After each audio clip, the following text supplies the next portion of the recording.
My sons have told me that I am the worst and least likely person in the world to have come up with something called time banking, because I do not understand time and I do not understand banking. So there you have it. I guess I could sit down at that point.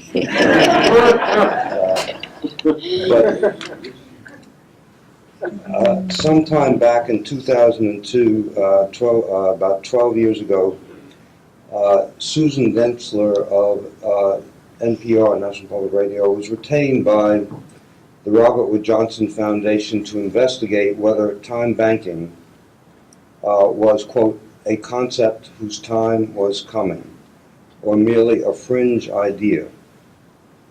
And her ambivalent response was, time dollars could be to long-term care what windmills and solar panels are to the nation's energy supply. A small, unconventional, even noble way of serving the few, but nothing to be relied upon to meet the needs of the masses. Well, in case you haven't noticed, 12 years later, solar and windmills have moved off the fringe. And while time banking has remained a relatively small endeavor, small, unconventional, noble, several things have happened that I think have changed where we are and where we're going to be. And Susan did note that her conclusion might just be premature. She said there's the alternative view of what were then called service credit programs, that their time, if not already here, is coming. In a sense, they fall midway along the spectrum of options available to us as a society for providing long-term care. At one end, we could tax ourselves in order to pay others to provide care for our aging and our frail ones. On the other extreme, we could freely provide all the care to our loved ones ourselves. In the middle are systems with the sort of dualism Tocqueville would have recognized, partly formal and partly informal caregiving systems built around service credits. And perhaps service credit banking programs could be a practical compromise somewhere between those two extremes. I think what we're seeing, I want to divide what I have to say into two portions. One is, it is very clear to me that we're beginning to find ways to approach the issue of fiscal sustainability. So the first part of my remarks will be around the practical survival issues that are all too familiar to all of us. The second part is a different part, because at bottom the value system is our anchor, and it will be the anchor, I think, of a whole new revolution that we can see coming, and that others are noting, and that'll go beyond time banking if you think of some of the phenomenon that I'll get to. But ultimately, it's those values, and if you remember nothing else about what I say, remember this: we cannot keep outsourcing our responsibilities as human beings. We cannot outsource it to professionals, to the nonprofit industrial complex, to corporate America.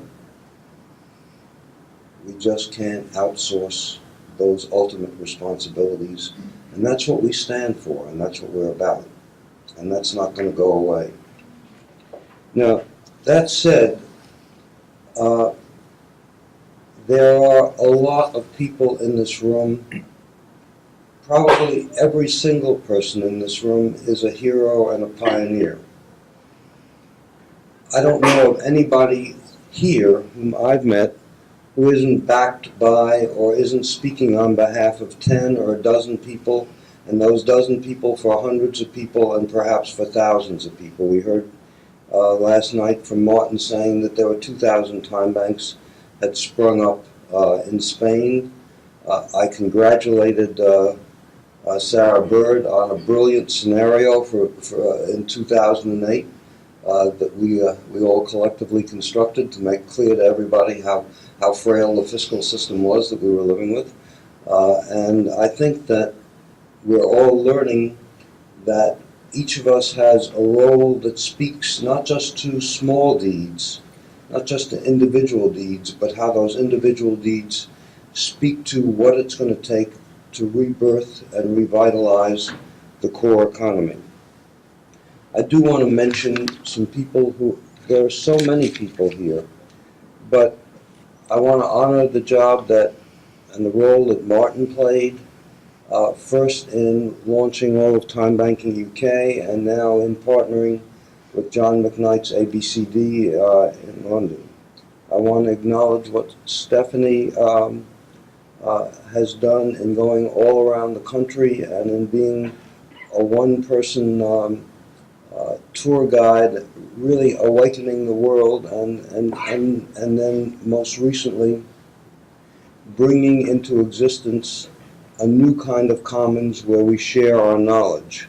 I certainly want to acknowledge Lisa, who took this and embedded it first in Parent Support Network to show that no, you did not need to keep taking kids away from their families, even if they had problems, that in fact the creation of a new kind of extended family was in fact the way in which the public sector had to begin to go. I want to acknowledge Sarah Bird because Sarah, long before you became CEO, you've been doing trainings and trainings and trainings and trainings for as long as I can remember to try and propagate a whole new generation of time bank catalysts. I want to acknowledge the role that Eric has played in nurturing Community Weaver, but I also want to acknowledge Linda and what Time and Talents have done to really spread the word and to make it possible for many groups that could not afford Community Weaver to become part of a time banking movement that's bigger than all of us. I want to acknowledge what Autumn has done out in California, starting from just a small little artist attempt to gather artists together to create time banking, and she's now created a whole California network and brought 13 time banks together.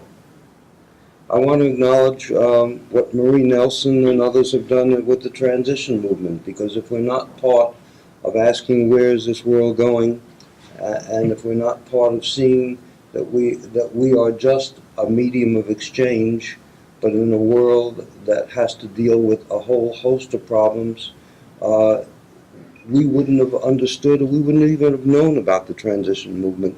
And I owe Marie thanks for that. Many of you know David Boyle's writing, and David brought time banking to the New Economics Foundation, and in London there are some 50 time banks.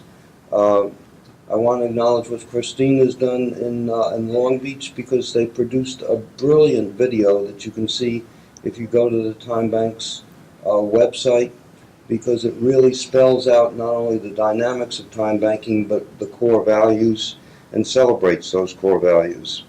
I want to acknowledge what Mashi has done, because she's been a heroine, first working within a social HMO in a brilliant pioneering effort that I think still has taught lessons that we still need to learn about the care that doctors do not give, but that people give to each other, and the impact that has, because and I'll be coming back to that, and now taking it to visiting nurses, and now brilliantly taking it to a new home, and I think that has major implications both around healthcare, but also around the bridge between faith and spiritual values and what we do, because we're not here simply to add up numbers. We're here around values, and we're here around what does that mean about why we're here on this planet.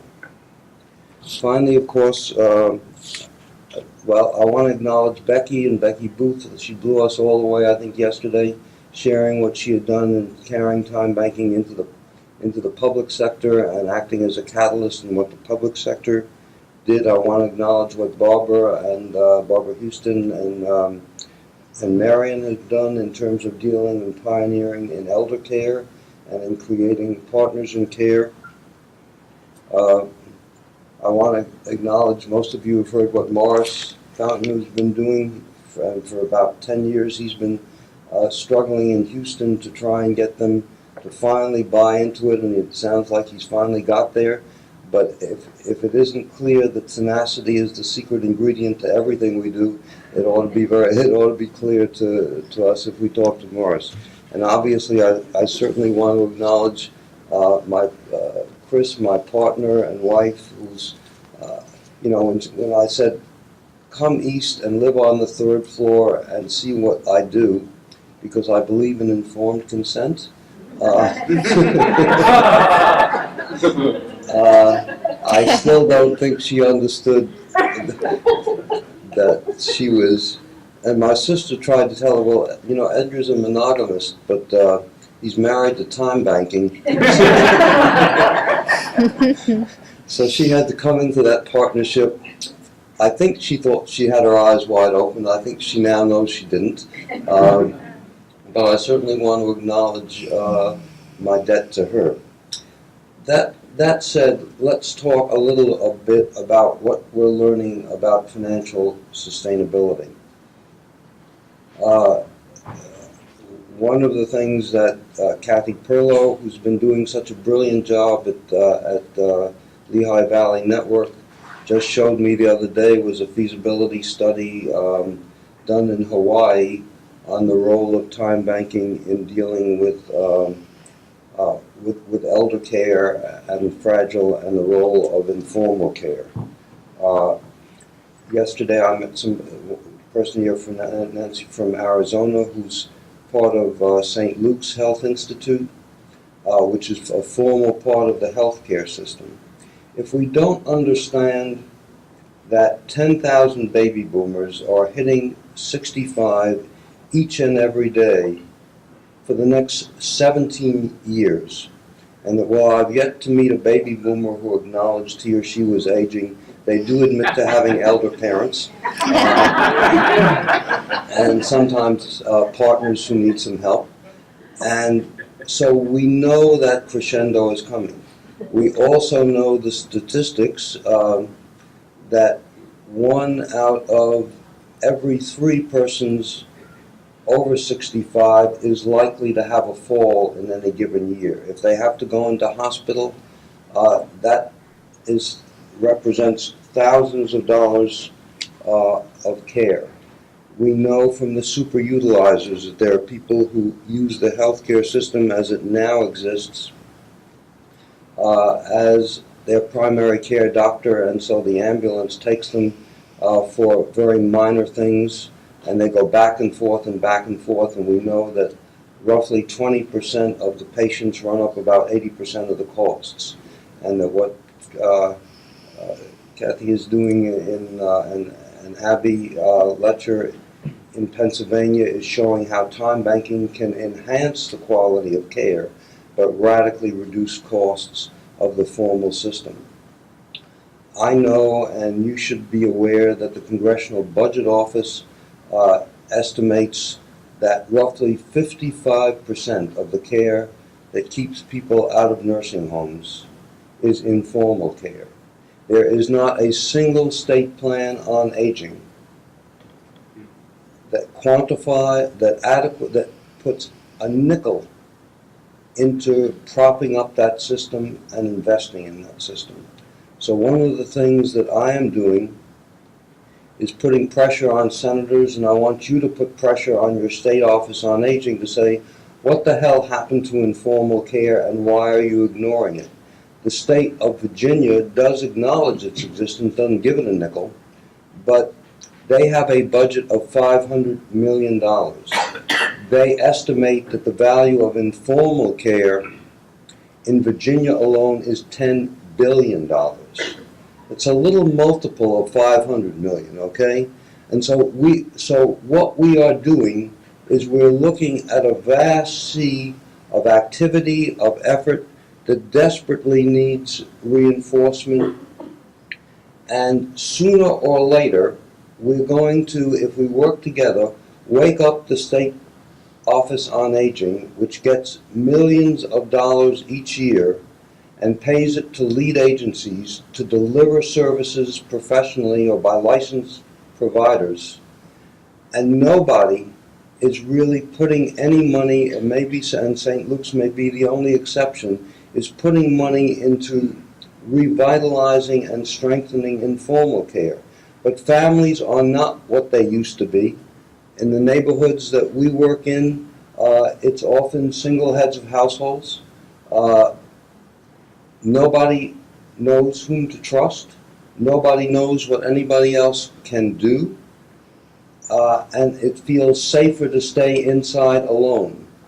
So rebirthing community, rebirthing neighborhoods, rebirthing new functional equivalents of extended family is critical to the healthcare system that we're moving forward in. And if we don't understand that the Affordable Care Act gives us an opportunity to do that, we're closing our eyes. But increasingly, what I'm seeing is an awareness coming out of Hawaii, coming out of the long-term respite care here, that we can begin to crack that, and that can begin to feed the thin stream of money, because we all know that building the infrastructure on which time banking depends is going to require a thin stream of money that's sustainable. And that's got to become as much a part of the healthcare system as anything else. So I would say that what's called a silver tsunami gives us a major chance. I want to mention now, so that's one area. There's a second area in terms of long-term sustainability that I want to mention, because it's, I think, much more important than is visible. And Lisa mentioned it when she talked about hurricanes, but I think that whether we like it or not, global warming has heightened the unpredictability of Mother Nature. It's that simple. And fires due to sustained drought, floods, arson, as well as terrorism, increase the need by government to invest in flexible networks that can respond immediately and can incorporate the floods of volunteers that come in that nobody knows what to do with into systems of strategic support. Time banking provides an embedded resource of critical importance. I saw that with Hurricane and when it hit Andrew, when it hit South Beach. But you all ought to be aware that there's a brilliant set of reports out of New Zealand on the role of time banking after the earthquake there, and how critical a role it played. And I'll just read 2 paragraphs that are excerpts from that report. During the earthquakes, the Littleton Time Bank had the best local communication system through which vital information flowed to members and local residents. Using a range of communication modes, timely information was provided to residents on practical and safety precautions, as well as the availability of clean water, food, services, and other resources. As a partner working with emergency workers and first responders, the Littleton Time Bank had a better knowledge of the community. It acted as a hub organization, activating its extensive social network through which valuable resources could flow. Community resiliency involves the process through which a community positively adapts following a crisis.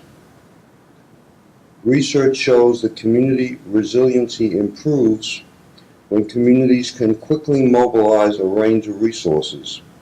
This is a real strength of the time bank model, since resources are identified, developed, and activated through hundreds and thousands of trades. And you can't do it when the hurricane hits, when the earthquake hits. It's got to be there and in place, and it's got to be part of the resiliency strategy. So I'm saying one channel to sustainability is around elder care and informal care. And I'll make an even slightly more controversial statement. In 1999, the Supreme Court decided a case called Olmsted versus Zimri, in which they declared that it was illegal to put a person in a nursing home because of a disability if that was involuntary and if home-based care was an adequate alternative. So we've got legal leverage to say, and I've been reviewing, and since that time, every state in the United States has had to develop an Olmsted plan, but none of them, because I've been reviewing them, none of them look at informal care. None of them look at the role of informal care in enabling people to stay out of a nursing home and prevent them from being involuntarily put in a nursing home. So we've got legal leverage, we've got a need that won't go away, we've got the Affordable Care Act, and we've got something that they need, called human beings who care for each other, who listen to each other, who can check to see whether you're taking the medication, who can check to see when you get home from the hospital, whether you need somebody to run errands for you. We've got the ability to mobilize that, but they've got to invest in what it takes to build the systems that are sustainable. And so the healthcare piece is one piece. I'm going to say that global warming is giving us another. The third that's giving, there's a third one that I got to talking, Steve, I don't remember your wife's name, but we got to talking about cross-age peer tutoring last night. The secret weapon to deal with the fact that in school after school, more than 50% of third graders are going into fourth grade without having third grade reading ability. You get from grades 1 to 3 to learn how to read in our systems. By grade 4, if you can't read, you're on your way to being labeled a loser. Then you're subject to basically teaching that looks more like crowd control than teaching. And then you're moving to the back of the room, then you're moving to the bathrooms, then you're moving to the halls, then you're moving to the streets. We have the ability, and so I've gone in and used time banking to recruit unemployed teachers. The unemployed teachers are usually called 6th and 7th graders. And 6th and 7th graders, believe it or not, know the alphabet and can help 2nd and 3rd graders. And 2nd and 3rd graders desperately want approval and attention from an older student. We can unleash that force if we choose to, and seniors can be part of the chaperoning. They don't have to do the tutoring. They just have to be part of the force that begins to mobilize the vast untapped capacity in every school in the United States that 5th and 6th graders represent. Now, I've noticed in the better schools, in the schools in Ward 3, which serve the affluent white community in Washington, D.C., that they've built in buddy systems, older buddy systems, into the school system. I just can't find any buddy systems in, the all-black, poor, or underprivileged areas. They have to hire remedial teachers. So they're not even using the resources they have. We can help that. We can change that. And we can be part of that system. And in Chicago, when I was doing it, the school system actually paid and then gave us the computers they were throwing away so that the kids could earn, so that the throwaway kids could earn the throwaway computers and become tutors. We know how to do this, folks. We need to use that knowledge as a strategy. I'm going to say, those are 3 of the strategies that are emerging now as we move forward to say, how do we begin to identify a way of getting a thin stream of resources? Because think of it, we're building what amounts to a social Prius. It runs on a thin stream of gas and a large stream of energy it itself generates. Well, ours runs on a thin stream of money and a large stream of energy that we ourselves generate. But without that thin stream, we can't provide the sustainability that we need. So the first part of what I'm saying is, we know how to do this. We need to use that knowledge. We need to use our contacts and our networks. But we need to hammer at informal care. We need to hammer at the need to begin to build disaster relief and responsiveness and community resilience. And we need to start saving the kids whom we're throwing away by 4th grade. That's sort of part one of what I wanted to say. Part two is the struggle we're in because we are at the forefront of a change in economics. And what we're not fully aware of collectively is the way in which we're dealing with what I call a fiscal monoculture. Now, some of us know what a monoculture means in agriculture. If you grow one crop, and that's what your livelihood depends on, if that crop fails, you're in trouble. When you grow just one crop, they found that it's subject more to viruses, to disease, and to pests. But they also know that when you grow just one crop, it depletes the very soil from which it draws nutrients. Well, we have a fiscal monoculture called money, and that's how we value everything. Those are the only transactions that count. And in case you hadn't noticed, in 2008, it's a fragile monoculture in the same way that wheat is. I've got nothing against wheat, and I've got nothing against money, but I have a problem when it's a monoculture. And so we need to understand, no, it's not about money, it's about the way in which money, it functions as a monoculture to define price, to define value. And we do know, just as they talk about the pests that raid that know how to snuggle into the wheat fields, we know that there are Wall Street pests who know how to snuggle into where this fiscal monoculture grows. And we also know, but we haven't been adequately aware of the range of costs that are associated with a fiscal monoculture. They're hidden costs, or they're costs that we know are out there, but we don't appreciate the extent to which they flow from the fact that the way in which our fiscal system works. So I'm going to tell you what some of those costs are that we're paying for the fiscal system we have, that we take for granted, and that we assume is somehow part of the way the universe was created. The cost, incidentally, to tax, one cost is simply money that we pay in taxpayers. We all have heard of something called TARP, which was to relieve the banking system, to buy it out. The figure that is normally associated with TARP is $700 billion, which sounds like a pretty significant chunk of money. But what you don't know is when somebody actually looked at all the other programs outside of TARP that taxpayers have had to put money into in order to rescue the banking system, it wasn't $700 billion, it was $14.4 trillion. $14.4 trillion.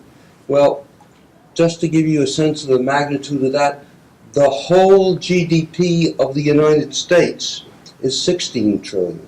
So that's how much we put in as tax, and how much our progeny will have to put in to pay for this little fiscal monoculture that we have. Now, there's a second piece that that the economists are now all waking up to, thanks to the work of a French economist, Tom Piketty. He said, the nature of capitalism is that so long as return on capital exceeds return on labor, you will get growing disparity. It's built into the system. And he noted that growing disparity at the rate that we have fundamentally undermines the equitable basis on which a society can function. So it undermines equality, it undermines democracy. Now, some of us may have noted that we've got a little problem with money and democracy ever since the Supreme Court decided that corporations were people. And what I'm simply going to say is, so a second cost is we are on a road that we are aware of, incidentally, and that Piketty has now made clear, is built into a fiscal monoculture that says if you want inequality, you got it, and you got it at a galloping pace that you can't stop so long as that's the system you've got. And all of us have seen that increasingly it's now popular at least to talk about it, not to do anything about it, but to talk about the growing disparity that there is. So we are jeopardizing the core principles on which democracy is built. We're jeopardizing the whole basis upon which an even mildly egalitarian community and world can be built. And that's simply a second cost. There's another cost, a fourth cost that I want to talk about. Anybody who's going into any profession, whether it's teaching, law, or medicine, medical students who came in to be healers are now put on piecework, basically, and you get 6 minutes per patient, because that's what the payment to you means, because they're on a treadmill, basically, to deal with return on investment to the folks who own the medical system. Anybody who's gone into law knows that if you don't put in 2,000 billable hours, no matter what you claim you did during those 2,000 billable hours, you aren't going to stay around very long. So whatever you thought you were going into law, maybe to make the world a little bit better, forget it. You're on that treadmill too. Schools and graduate departments are now asking themselves simply, what are the marketable skills we can teach? To hell with liberal arts, to hell with history, to hell with anything about values. We've got to turn out marketable students because we will be judged by their employment rates. And so you have somebody like Indradeep saying, I can't stay at Haverford, which was one of the premier Quaker colleges in the country, because he can't stomach what he's being asked to teach. I'm simply going to say that we've turned universities into basically machines for turning out people with marketable skills, and then they find themselves unemployed. So we're finding ourselves in a situation where it's corrupted every single profession. I think it's corrupted the whole NGO world. People, your friends and my friends are often in the NGO. They made a choice in their life. We're not going to make money. We're going to serve human beings. We're going to make the world better. We're going to go into the human service professions to help people. And what do they find themselves doing? The NGO's mission becomes, how do I meet payroll? And we know that. And we know what a cutthroat business that is. And we know how much of those NGOs' energy goes into writing grant proposals, okay? So if you just think of, so it's corrupted the whole NGO world too. So when I talk about the cost of a fiscal monoculture, I'm talking about the erosion of everything that we've tried to create that has value. And that's why I'm saying our problem is that we are challenging a fiscal monoculture, but I want us to be aware of the costs, because the more people become, when cost exceeds benefit, people start thinking differently. I want us to be aware of the costs of the fiscal monoculture, because people will be willing to listen more to what we have to offer if we're saying these are the costs of the system that you got, and that's why it needs change. Obviously, the last cost is the one where most of us settle first, which is that price does not equal value. And we have rejected market price, and that's been basically our hallmark, that we are a currency that says all hours are equal, and we do not accept the notion that supply and demand defines value. And I simply want to say that it's around that issue that we really need to take a stand, but we need to be able to take a stand, and our stand is stronger when we understand the external costs of a fiscal monoculture. That said, I think once we say we take this stand, I'm remembering what Robert Kennedy said about the GDP. He says it measures everything in short except that which makes life worthwhile. And it can tell us everything about America except why we are proud that we are Americans. Thank you.